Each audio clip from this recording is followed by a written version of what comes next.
পাক সুবহান। উপস্থিত চলমান সভার নির্বাচিত সুযোগ্য সভাপতি সাহেব, উপস্থিত উলামায়ে কেরাম, সামনে বসে থাকা ইসলাম পিপাসিত শ্রোতা মণ্ডলী, পর্দার অন্তরালী অবস্থানরতা আমার জননীর জাতি মা ও বোনেরা, প্রশংসা আল্লাহ পাকের। তিনার শিখানো ভাষার মাধ্যমে প্রশংসা আদায় করি, সকলে বলি আলহামদুলিল্লাহ। এতক্ষণ তো খুব চিৎকার করছিলেন ভাই, আলহামদুলিল্লাহ বলতে কি ভয় লাগলো না গুনাহ হবে বললাম? তারই পরে পরে শান্তি বর্ষিত হোক মহাবিশ্বের মহামানব আশরাফুল আম্বিয়া মেহবুবে কিবরিয়া নবী মুহাম্মদুর রাসূলুল্লাহ সাল্লাল্লাহু আলাইহি ওয়াসাল্লামের উপর আল্লাহুম্মা আমিন। আপনাদের সম্মুখে সূরা আনফাল থেকে পর পর তিনখানা আয়াতে কারিমা বুখারী এবং মুসলিম গ্রন্থ থেকে সহিহ সনদে বর্ণিত একখানা হাদিস পরিবেশন করেছি।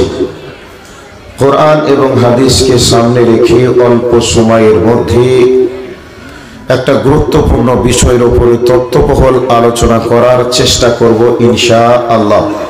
তবে কর্তৃপক্ষের পক্ষ থেকে নির্ধারিত সময় 12টাতে শেষ করব, এনাদের টার্গেট।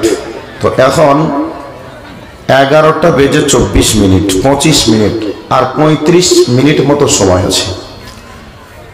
তো আপনাদের উপস্থিতি থাকলে হয়তো কিছু বাড়ানো যাবে, আর যদি বলেন না আমাদের ধৈর্যের শেষ সীমা 12টা, রাতেরও 12টা, আমাদেরও 12টা, কাজে আমারও 12টা বেজে যাবে, একই সঙ্গে বিদায় নেব। তো 12টা পর্যন্ত কেউ উঠাউঠি করব এটা মনে করিয়েন না, আপনাদের কাছে এটা আমার আন্তরিক অনুরোধ। 12টা বেজে গেলে আপনাদের মন চাইলে যাবেন, আর মনে যদি চাই যে আর কিছুক্ষণ সরি তাহলে থাকবেন। তো এই 12টার আগে পর্যন্ত আপনারা একটু সময় দেন, কেউ অপমান করবেন না, আল্লাহর হস্তে বসে যাবে। চলমান ধর্মসভা বা জালসা প্রসঙ্গে প্রত্যেকটা জালসাতে 5 মিনিট করে হলেও বলেছি বর্তমান স্টেজের অবস্থা কি চলছে।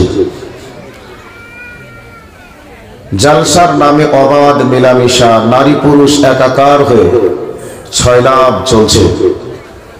মাদ্রাসার ছাত্রী, তোমাদের দাম কত? তোমাদের মতো মেয়েগুলি মাদ্রাসায় এসেছে, তোমাদের মতো মেয়ে কতজন স্কুল কলেজে ইউনিভার্সিটিতে পড়ে তাদের সম্ভ্রম তারা রক্ষা করতে পারে না, বিলিয়ে দেয়, জনগণের খোরাকে পরিণত হয়েছে। তোমাদেরকে আল্লাহ ভালোবেসে তিনার নবীর মাদ্রাসাতে পড়ার মতো সুযোগ দিয়েছে। তোমরাও আজকে স্রোতে গা ভাসানোর জন্য মাদ্রাসাতে পড়ার পরেও কালো বোরখা পরে রাস্তাতে চলছো দিবালোকের সামনে, তাহলে ওই স্কুল কলেজ ইউনিভার্সিটি পড়ার মেয়েটার মাঝে আর তোমার মাঝে পার্থক্য থাকলো কি করে? অনেক মা ও বোন আলহামদুলিল্লাহ আল্লাহর দয়ায় তিনারা বোরখা পড়ছেন, কিন্তু জালসাতে এসে বোরখার মানটাকে আর ধরে রাখতে পারছে না। সাথে সাথে 3 ছেলের মা, সেও কোলে একটা বাচ্চা, হাতে একটা বাচ্চা, এও আবার মেলাতে হুড়াহুড়ি ঠেলাঠেলি গোতাগুতি, তাহলে বোরখা পরার মানেটা কি হলো? সেই জন্য জালসার নামে যারা এমনটা করছেন তাদেরকে আন্তরিকভাবে অনুরোধ করছি, আপনাদের মান আপনাদের দাম আল্লাহ দিয়েছেন, কাজে এমনটা করবেন এটা আপনাদের কাছে আশা রাখছি না বা আশা করছি না। প্রত্যেকটা জালসা কমিটির কাছে অনুরোধ থাকবে যে জালসার নামে বাজার ঘাট বসিয়ে জালসাকে জমজমাট করতে হবে, আর সেখানে নারী পুরুষ ঘোরাঘুরি ঠেলাঠেলি গোতাগুতি করবে, আর সাদাকায়ে জারিয়া পাপ আপনি করবেন, নিটফল 0, সাথে সাথে জাহান্নামে নর্দমার কীট হবেন, এটা আশা করবেন না। আপনার কাছে আন্তরিক দাবি রাখলাম। আর আমরা যারা বক্তা, এই বক্তাগুলিকে লাগাম রেখে কথা বলা উচিত। মানুষ এসেছে কোরআন এবং হাদিস শোনার জন্য, আর আমি এসে যদি কোরআন হাদিস বাদ দিয়ে যদি রোমান্স করতে শুরু করি, মানুষকে হাসানো জোকারি মজাক করা যদি শুরু করে দিই, তাহলে জালসার স্টেজটার কি কোনো মান থাকবে? ভাই একটা রাগ হচ্ছে নাকি আপনাদের? অপমান করার জন্য বলছিলাম। আমার মতো এই গন্ডারটাকেও যদি কোনোদিন এরকম করি, চাঁদ করে নামিয়ে একবারে স্টেজের নিচে জুতা দিয়ে পেটাবে না। কোরআনের মাহফিল, এ জায়গায় বাদরামি করার জায়গা না। কথা বলবো কোরআন থেকে, একটু মনোযোগ সহকারে কথাগুলি শোনার চেষ্টা করুন। ভাইয়া, কোরআন থেকে কথা বলার আগে সভাপতি সাহেব পালিয়ে গেছে কই? কথা বক্তব্য শুরু করার আগে কিছু কথা আপনাদেরকে বলছি। গোটা পৃথিবীতে কোথায় কি হচ্ছে না হচ্ছে মুহূর্তের মধ্যেই আমরা দেখতে পাচ্ছি সোশ্যাল মিডিয়ার মাধ্যমে। ভাই পাচ্ছি কি পাচ্ছি না? আচ্ছা, গোটা পৃথিবীতে যেটা মুসলমান আমরা দাবি করছি, এই মুসলমান জাতিটি গোটা পৃথিবীতে আজকে সুরক্ষিত? কথা বলুন, একটু সুরক্ষিত? গোটা পৃথিবীতে মুসলিম নামক জাতিটা সম্মানিত? না। গোটা পৃথিবীতে এক সময় সম্মানের প্রতীক হিসাবে মুসলমান জাতিকে মাথায় তুলে রাখত, মুসলমানদেরকে ভাই সাহেব বলে ডেকে তাদের কাছে মানুষ আমানত রাখত। এদের কাছে কিছু রেখে দিলে আর কোনোদিন খেয়ানত হবে না, এদের কাছ থেকে সম্পদ রেখে দিলে সম্পদগুলি যথাসময়ে আমরা পেয়ে যাব, এদের কাছে যদি আমরা আশ্রয় চাই তাহলে আশ্রয় পাব। এইরকম একটা ভাবনা চিন্তা করার সময় মুসলমানদের ছিল।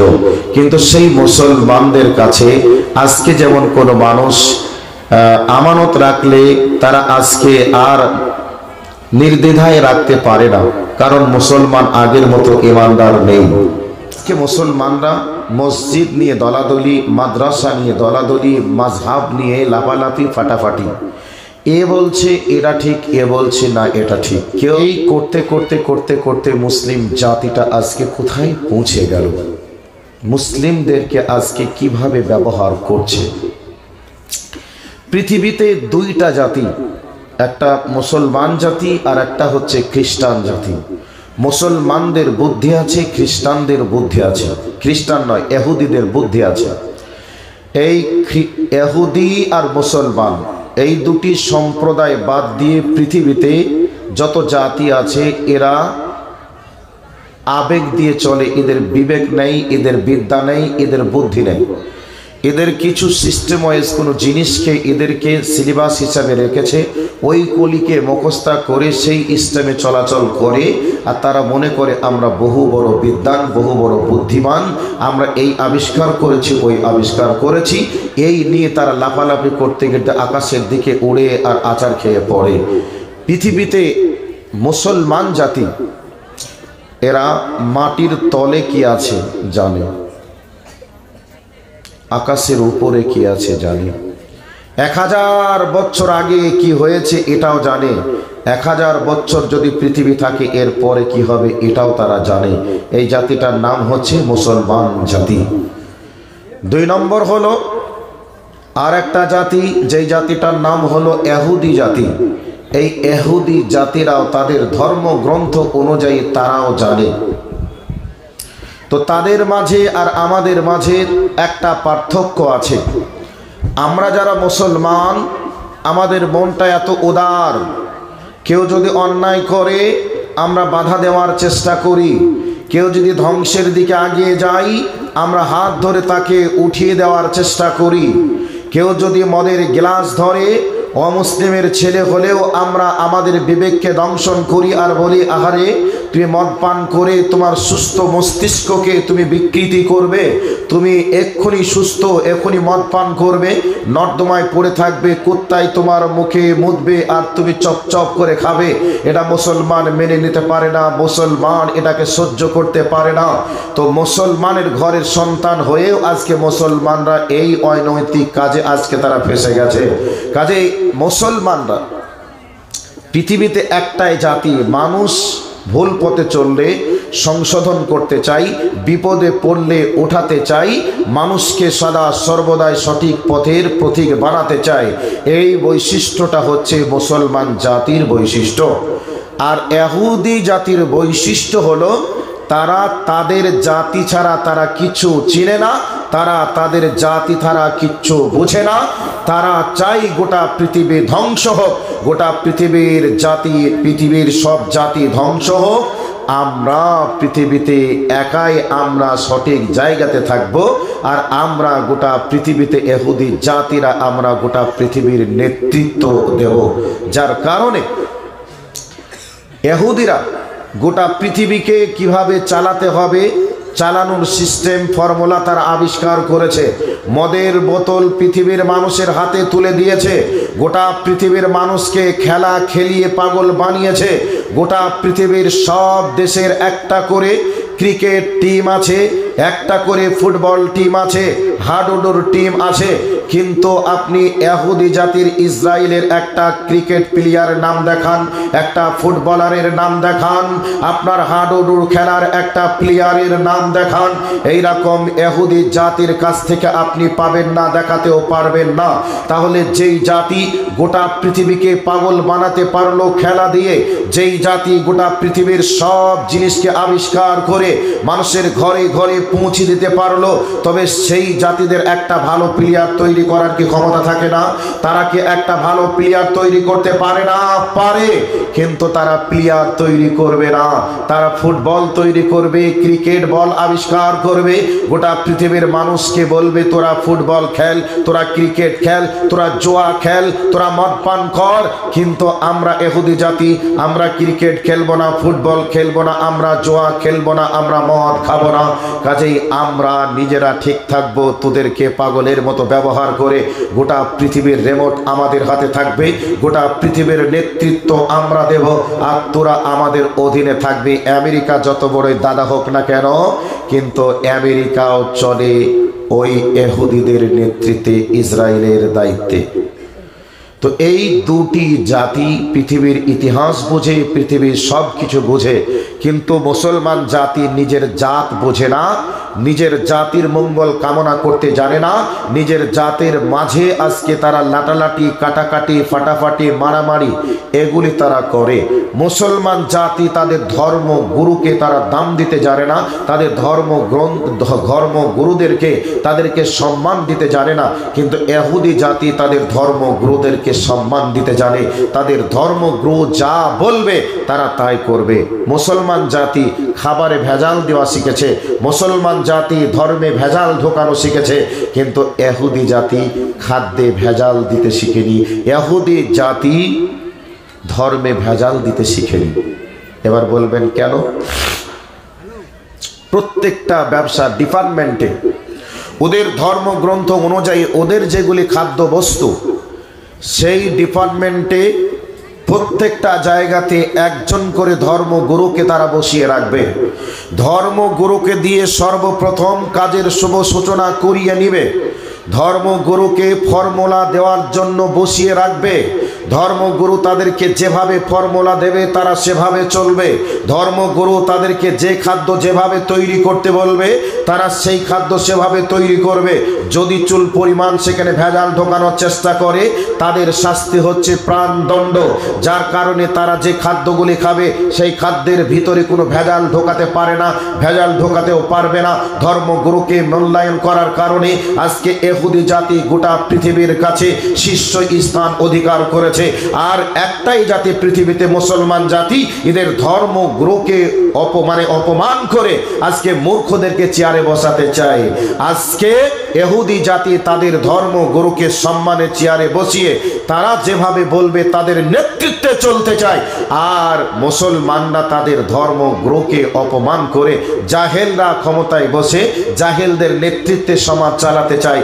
যার কারণে আজকে মুসলমানদের অবনতি আর ইহুদিদের আজকে উন্নতি। কথাটা মনে হয় বোঝাতে পারেনি, বোঝা গেছে কথাটা? কাজেই বক্তব্যের বিষয়টি একটু দেওয়ার চেষ্টা করলাম, সেটা হলো এই, আমরা মুসলমান আজকে আমরা নিজেরা ভুল পথে চলার অপরাধে গোটা পৃথিবীতে আজকে মুসলমান জাতি আজকে লাঞ্ছিত, বঞ্চিত, নিপীড়িত। গোটা মুসলিম জাতি আজকে দিন রাত মার খাচ্ছে। বাড়ি থেকে বার হয়ে আবার বউ বিটির কাছে ফিরে যেতে পারবো, মা বাবা আবার আমার চেহারাটা দেখতে পাবে এইরকম নিশ্চিত নয় আজকে ভারতবর্ষের প্রেক্ষাপট। মাঝে মধ্যেই আমাদের যারা হিতাকাঙ্ক্ষী উস্তাদ তেনারা মাঝে মধ্যেই ফোন করেন, বাবা কোথায়? অমুক জায়গায়। বাবা সাবধানে কথা বলিও, সাবধানে রাস্তায় চলিও, দিনের অবস্থা খুব একটা ভালো নয়। এইরকম কথাগুলি আমাদেরকে বলে তারা সতর্ক বাণী দেয়, আমাদেরকে তারা ভালোবেসে তারা আমাদেরকে গাইড করার চেষ্টা করে। প্রেক্ষাপট এতটাই ভয়াবহ চলছে। এই ভয়াবহ প্রেক্ষাপট থেকে আমাদেরকে শান্তির জায়গায় বাঁচতে চাইলে আমাদেরকে কোরআন এবং সুন্নাহর আলোকে ফিরে আসতে হবে। জালসার নাম করে স্টেজে এবং প্যান্ডেলে ভণ্ডামি চলবে না, নারী পুরুষের অবাধ মেলামেশা আর চলবে না। যদি এটা এহুদিদের ধর্ম হতো, এহুদিরা এইরকম জীবনেও করবে না। আজকে আমরা মুসলমানরা সন্তানদেরকে লালন পালন করার উদ্দেশ্যে ভালোবেসে তাদের হাতে আমরা অ্যান্ড্রয়েড সেট হাতে তুলে দিই, তাদেরকে গান বাজনায় আমরা পাগল বানাই। কিন্তু শুনে রাখুন, ইহুদি জাতি 18 বছর হওয়ার পূর্বে কোনো ছেলের হাতে অ্যান্ড্রয়েড সেট তারা দিবে না। তাদের সন্তানদেরকে তারা প্রশিক্ষণ দিবে, তাদের সন্তানদেরকে তাদেরকে কম্পিউটার চালানো শিখাবে, তাদের সন্তানদেরকে অস্ত্র আবিষ্কার করা শিখাবে, তাদের সন্তানদেরকে তারা যুদ্ধের ট্রেনিং দেওয়া শিখাবে, তাদের সন্তানদেরকে ব্যবসা বিজনেসের ফর্মুলা শিখাবে, তাদের সন্তানদেরকে তাদের ধর্মীয় গাইডলাইন শেখাবে। আর আমরা আমাদের সন্তানদেরকে ইংলিশ মিডিয়ামে ভর্তি করার নাম করে আল্লাহ আল্লাহ রসুলের কথাকে ভুলে গিয়ে সর্বপ্রথম আমাদের সন্তানদেরকে শেখাই কুত্তার নাম, গাধার নাম, বেড়ালের নাম আর হাতির নাম, এই ধরনের চতুষ্পদ প্রাণীর নামগুলা শিখাই। আর আমাদের সন্তানগুলিকে ভালোবাসার নাম করে একটা কুকুরের মূর্তি, একটা বাঘের মূর্তি, একটা বিড়ালের মূর্তি আমরা কিনে নিয়ে তাদেরকে উপহার দেই। কথা বলুন, ঠিক ঠিক বললাম না ভুল বললাম? তো আমাদের ছেলেরা কি হবে? লাত খাবে না, জুতা খাবে না, লাত খাবে, জুতা খাবে। এই জন্য রসুল বলেছেন, তোমরা তোমাদের সন্তানদেরকে সর্বপ্রথম শিক্ষা দিবে কালেমার শিক্ষা, লা ইলাহা ইল্লাল্লাহ শিক্ষা দিবে। সাহাবীদের জীবন আদর্শের কথাগুলিকে তাদের কর্ণপোহরে দেওয়ার চেষ্টা করবে, নবীদের গল্প তাদেরকে শোনাবে, তাদেরকে সত্যবাদিতা শিখাবে, তাদেরকে আমানতদারিতা শিখাবে, তাদেরকে পর উপকার করা শিখাবে। এই ধরনের গাইডলাইন আমাদের বাচ্চাদেরকে দেওয়ার প্রয়োজন। কিন্তু আমরা আমাদের বাচ্চাদেরকে দিতে পারলাম না। আমাদের কালচারটাকে গ্রহণ করে নিল ইহুদি জাতি, আর আমরা পৃথিবীর উন্নত মানের জাতি ছিলাম। আমাদের কালচার ভালো ছিল, এই জন্য পৃথিবীর উন্নত মানের জাতি ছিলাম। আর আমাদের কালচারকে ভুলে যাওয়ার কারণে আজকে আমরা নিকৃষ্ট জাতিতে পরিণত হলাম। আর আমাদের কালচারগুলিকে গ্রহণ করলে ইহুদি জাতি, এরা গ্রহণ করার কারণে গোটা পৃথিবীর উন্নত মানের জাতি হয়ে গোটা পৃথিবীকে আজকে 150 কোটি মানুষ তারা, আর এই 150 কোটি মানুষের মাঝে তারা আজকে গোটা পৃথিবীর নেতৃত্ব দিচ্ছে। ভাইয়া, অনেক লম্বা ঘটনা, এখানে আমি আর কথা বলছি না। কাজেই আমাদেরকে কোরআন এবং সুন্নাহর আলোকে ফিরে আসতে হবে। ভাই হযরত আলী সাহেব ভাববেন যে হয়তো আমাকে টার্গেট করে বললেন, কিন্তু টার্গেট করে বলছি না। কথাগুলি বাস্তবতা দিয়ে আজকের পরিবেশকে বোঝানোর জন্য বললাম। এখানে কোনো টার্গেট করে অপমানের কথা আমি বললাম না। যদি অপমান মনে হয় আপনাদের কাছে, আমি ক্ষমা চাচ্ছি। আমি টার্গেট করে বলিনি, আঘাত দেওয়ার জন্য বলিনি, বরং সংযত সংযমশীল হওয়ার জন্য আপনাদেরকে, আমাদেরকে সকলকেই সংযত হওয়ার জন্য কথাগুলিকে বললাম সবার উদ্দেশ্যে।